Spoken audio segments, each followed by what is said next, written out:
Okay, folks, you can see how I change locations here. It's because I'm charging my camera while I do this. But again, like I said, potentially you had a lot to do with it. And Jeff, you're right. WWE's not alone when it comes to dropping the storylines. Like I said, they had so much potential with the New Blood. WCW did. I mean, like I said, they had Goldberg joining the New Blood at the Great American Bash. You could have easily made that more about not just Goldberg helping Jerry keep the title, but as I mentioned in the first video, helping keep that stipulation that they could have used, they should have used, in my opinion, they could have used or thought of keeping the Millionaires Club off of WCW. So that way they keep celebrating, go like, yeah, we did it again, we outsmarted them. Basically have that happen, and then you could have had Hogan come in and try to be the next savior. You could have had him come in and be the next savior and fail. Basically, instead of doing what they did at Bash at the Beach, they could have easily had, the lights go out or something like that. Like, let's say an ECW kind of deal or whatever. Lights come back on, have Goldberg spear him. Let's say when the referee's down, have Jarrett win, thus keeping the Millionaires Club again off of television. And thus you could have led this up to a Fall Brawl War Games match. That's right, you could have gone War Games style on this. And if you wanted to use the three-tier cage, the Ready to Rumble cage, like they did on Nitro for War Games 2000, then fine, so be it. But you could have done it for this feud. And that way you could have culminated at Fall Brawl in the War Games, three-tier cage or not, with the Millionaires Club eventually coming back with what would be the last opportunity to get back into WCW, have them come back with a surprise partner, which no one would expect, and let's say, that surprise partner could be somebody out of the Millionaires Club, have them come in, win the match. Okay, well, and you're probably asking, well, who would that surprise member be? Sid Vicious. Duh. I'm just saying, have Sid Vicious, instead of waiting a few months later to bring him in to face Scott Steiner, you could have had him come in as a surprise entry along with a team of Hogan, Page, Sting, and Flair, basically 5-on-5, against a team of, let's say, Jarrett, Jarrett, Douglas, heck, Kidman, instead of turning him face, you could still have him a major part of this. Kidman, Goldberg, and then probably as the last entry, you have either Bischoff or Russo in there.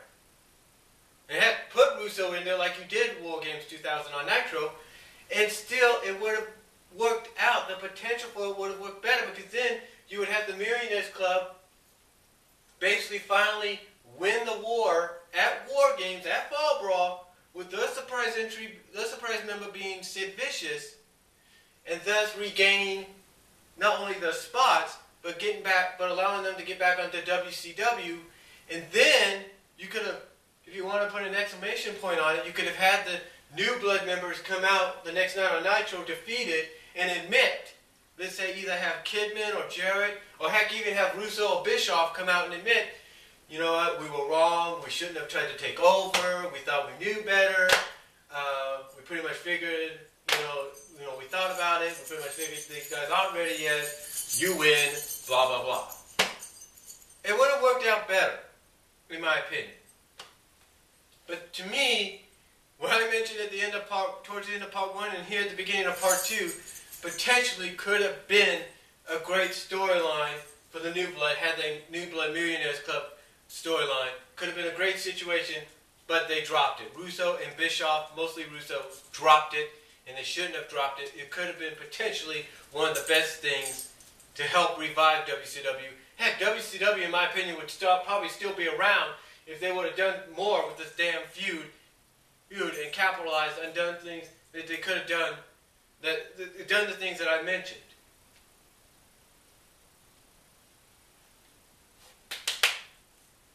Get my dog over here. She likes to look at the window. I think she senses a cat or something.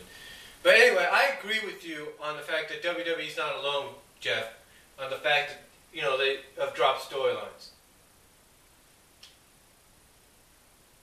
But let's see what I've mentioned.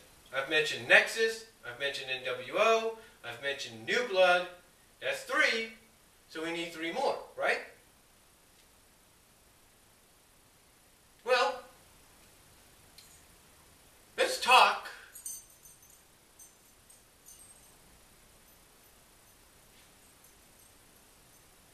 You want to talk about something? Let's talk.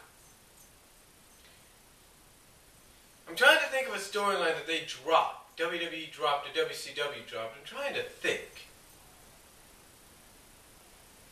Oh yeah, WWE did drop a potential storyline, but it was hidden away.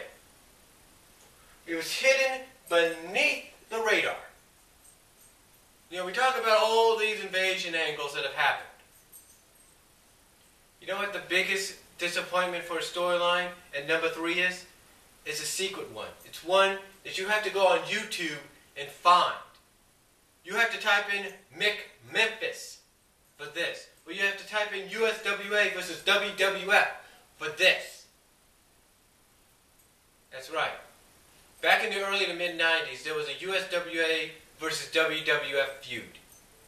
And WWF, WWE now, dropped the ball on it. Yeah, they sent down a lot of the stars, but the only way you knew about this feud is if you lived in Memphis or you had some kind of access to USWA television. Other than that, you had no idea, except for maybe a few acknowledgments here and there on WWF television. But that was it. And I'm not talking acknowledgments of the invasion going on, or the feud going on.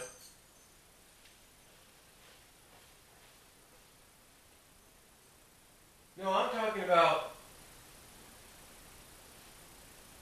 Hold on for a second.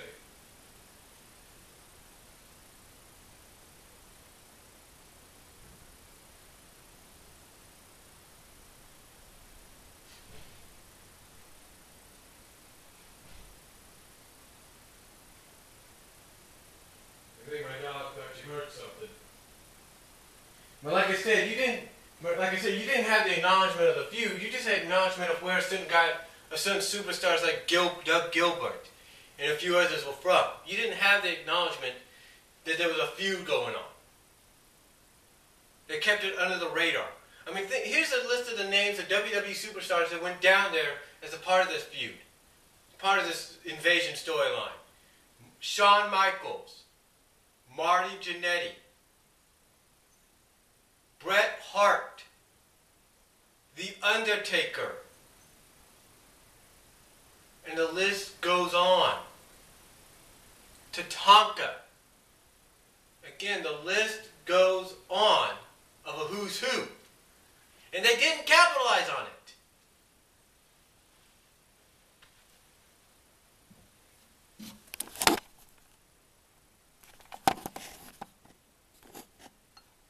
And they didn't capitalize on it, folks. I mean, this would have helped the USWA on a national level. It really would have. The only way people knew about the USWA was when either it got shown on ESPN or people read about it in a magazine. No one knew about his situation with WWE unless they read Pro Wrestling Illustrated or a magazine like it. And like I said, the only way you can relive it now is to go onto YouTube, type in USWA versus WWF or Mick Memphis, and you'll see exactly what I'm talking about. But this is a storyline that was hidden deep within. It was hidden, that was unacknowledged, that was ignored and hidden and put away,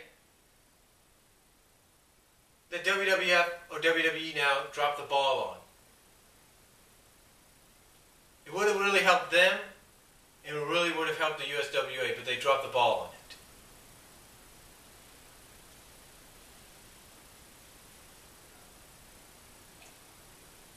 But you know,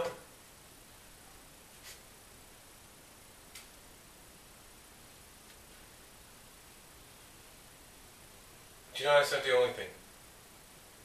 It's not.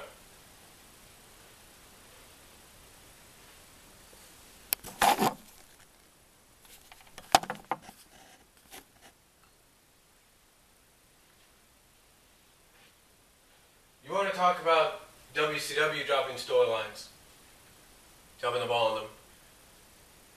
Back in the early to mid 90s, I think the year Hogan arrived, if not a little afterwards, you had WCW versus New Japan. Yeah. You had New Japan versus WCW. I think it was 1995, I believe. And this is months before the NWO situation. And it didn't have to be long or anything, but you could have really capitalized on this whole New Japan versus WCW. They could have really capitalized on it. And you know why? We saw the NWO in the original run took over Nitro several times, right? You could have had New Japan do the same thing. You could have Sonny Ono and his group show up and try to take over the broadcast and say, it's now New Japan or IWGP Monday Nitro, and have them broadcast in Japanese to the point that we're thinking, what's going on here? We can't understand a word they're saying. It would have made some compelling television as well, because you wouldn't know what was going on. I mean, yeah, you'd have WCW trying to reclaim and everything, but it would have been essentially, even if for a short time, a great storyline. You could have had them taking over all the other shows as well, even if it's temporary, like Saturday Night, Pro, Worldwide. You could have had that all happening. But they dropped the ball on that one too.